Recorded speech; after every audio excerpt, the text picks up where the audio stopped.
এরপর থেকে ওই লোকগুলার খবর এনে যে কোথায় গেছে, কই আছে, নাকি 4-5 দিন আগে 6 জন অভিবাসীকে ধরছে। যত দ্রুত সম্ভব কেস মারেন, যত দ্রুত সম্ভব ওগুলির সাথে কথা। অনেক মানুষ মানব পাচারের মধ্যে। বন্ধুরা সবাই কেমন আছেন? আশা করি ভালো আছেন, সুস্থ আছেন। আমি আনোয়ারুল্লাহ ইতালি ভেনিস শহর থেকে বলতেছি। আজকে আলোচনা করব খুবই গুরুত্বপূর্ণ বিষয়।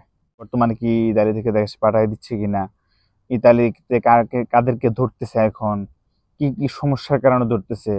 1 মাস আগেও আমি একটা ভিডিও করছিলাম যে ইতালি থেকে নতুন করে আর কাউকে আলবেনিয়াতে পাঠাবে না, কিন্তু অনেকে আমাকে বাজে মন্তব্য করতেছেন, কমেন্টে করতেছেন, ভাই আপনি আন্দাজি বলেন কেন, আপনার প্রুফ কি, কি কারণে বলতেছেন, কোথায় পান এইসব খবর, বিভিন্ন মন্তব্য করেন।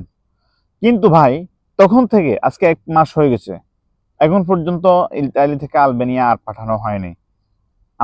আমার যেটা তথ্য মতো যেটা পাইছি সেই অনুযায়ী বলতেছি। কারণ হচ্ছে ইতালির সর্বোচ্চ আদালত থেকে ঘোষণা দিয়েছে যে আর যেন কাউকে আলবেনিয়াতে পাঠানো না হয়।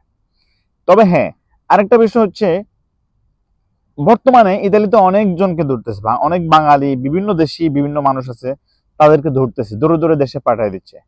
কাউকে অনেকজনকে জেলে দিচ্ছে, কয়েক বছর পর বছর জেল রাখবে, এরকম অবস্থা। কেন? তবে ভিডিও শুরু করার আগে অবশ্যই আপনাদের কাছে অনুরোধ করবো, আমার চ্যানেলের মধ্যে যারা নতুন তারা অবশ্যই চ্যানেলটি লাইক করবেন এবং সাবস্ক্রাইব করবেন, আর যারা পুরনো তাদেরকে অসংখ্য অসংখ্য ধন্যবাদ। ইউরোপের যেই দেশগুলোতে আপনার কাগজ দেয়, সৌজন্য দেয়, মানে অবৈধদেরকে সুযোগ, বৈধ হওয়ার সুযোগ দেয়, ওইসব দেশ থেকে কখনো অকারণে আপনার দেশে পাঠাবে না, এটা আপনি ধরে রাখেন। আপনাকে সুযোগ দিছে, থাকার জন্য সুযোগ দিবে, এটা হচ্ছে মানবাধিকার দেশ। এরপরও সরকার বারবার চাইতেছে যেন অবৈধভাবে না আসে কেউ, কারণ অবৈধভাবে আসতে গেলে অনেক ক্ষতি, জানমালের ক্ষতি হয়। গত সপ্তাহে আপনার এই লিবিয়া দিয়ে আসতে গিয়ে অনেক মানুষের হদিস নাই। এরপর থেকে ওই লোকগুলার খবর এনে যে কোথায় গেছে, কই আছে, নাকি সবাই সাগরের মধ্যে ডুবে গেছে, তার অস্তিত্ব নাই। তাহলে এভাবে অনেকজন, এভাবে কিছুদিন পর পরে বিভিন্ন দুর্ঘটনা শুনি। এই জন্য সরকারও চায় না যে অবৈধভাবে আসে কেউ, এখানে থাকুক, আসুক, কারণ এটা যেহেতু মানুষের তাদের জন্য ক্ষতি। এই জন্যই সরকার বৈধ হওয়ার জন্য, বৈধভাবে আনার জন্য অনেক সুযোগ করে দিচ্ছে, বৈধভাবে ইতালিতে আসার জন্য, অথবা ইউরোপের অনেক দেশে বর্তমানে ভিসা চালু করে দিচ্ছে যেন সবাই যেন বৈধভাবে আসে। এরপরও যদি আমাদের ভাগ্য খারাপ হয়, আমাদের দেশে যে সমস্যাগুলা, ভিসা নিয়ে যত সংক্রান্ত সমস্যাগুলা, এগুলো যদি আমাদের দেশের দালালগুলো যে ঠিক করতে না পারে, তাহলে কি আমাদের এই ইউরোপের অথবা ইতালির সরকার দোষ কি?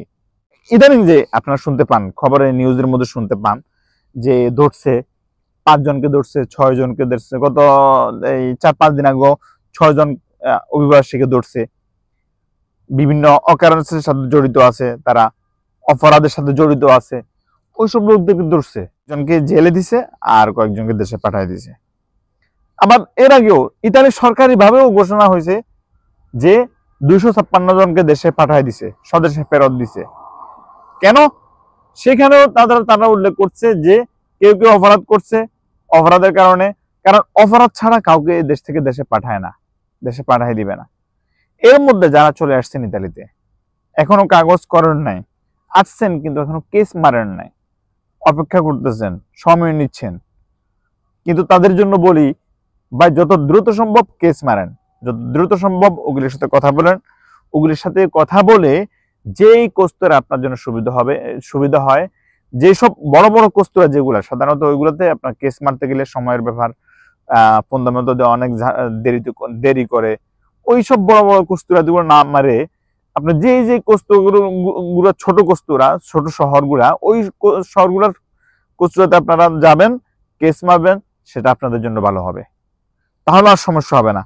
আর না হলে আপনি কেস না মেরে যদি আপনি ঘুরেন বেড়ান, এখানে মেহমানের মতো চলাফেরা করেন, তাহলে আপনাকে যদি পায় মগার আপনাকে দেশে পাঠিয়ে যাওয়ার সম্ভাবনা আছে। তো এরপরও যদি আপনারা কাগজ পান, অথবা আপনারা কস্তুরা কেস মারছেন, এরপর চেষ্টা করবেন আপনার কাজ পাওয়ার জন্য, কাজ খোঁজার জন্য। বর্তমানে অনেক শহরে কাজের অভাব আছে ভাই, কাজের চাহিদা আছে, অনেক, যে কোনো কাজ আপনি কাজ করতে পারবেন, আপনার ইচ্ছা থাকলে, ইচ্ছা শক্তি থাকলে অবশ্যই আপনি কাজ করতে পারবেন। আরো অনেকজনকে ধরছে, দেশে পাঠিয়ে দিছে। কেন? যে মানব পাচারের দায়ে। ইতালিতে অনেক মানুষ বর্তমানে, অনেক মানুষ মানব পাচারের মধ্যে সংযুক্ত। যেমন রোমানিয়াতে আনি দিমু, এত টাকা লাগবে, অত টাকা লাগবে।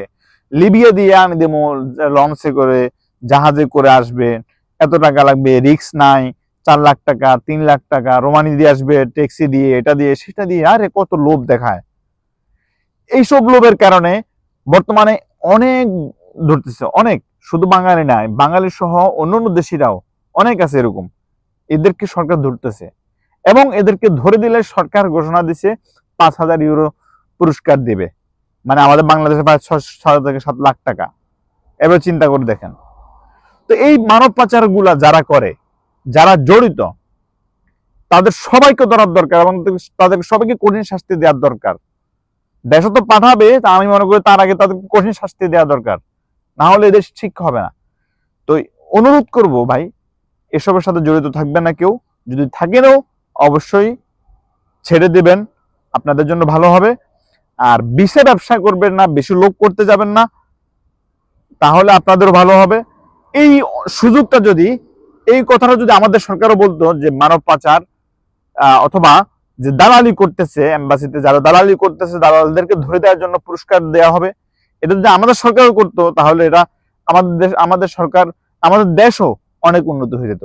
অন্তত যে ভিসা নিয়ে যত ঝামেলা হচ্ছে বর্তমানে বাংলাদেশে, এগুলো আর হতো না।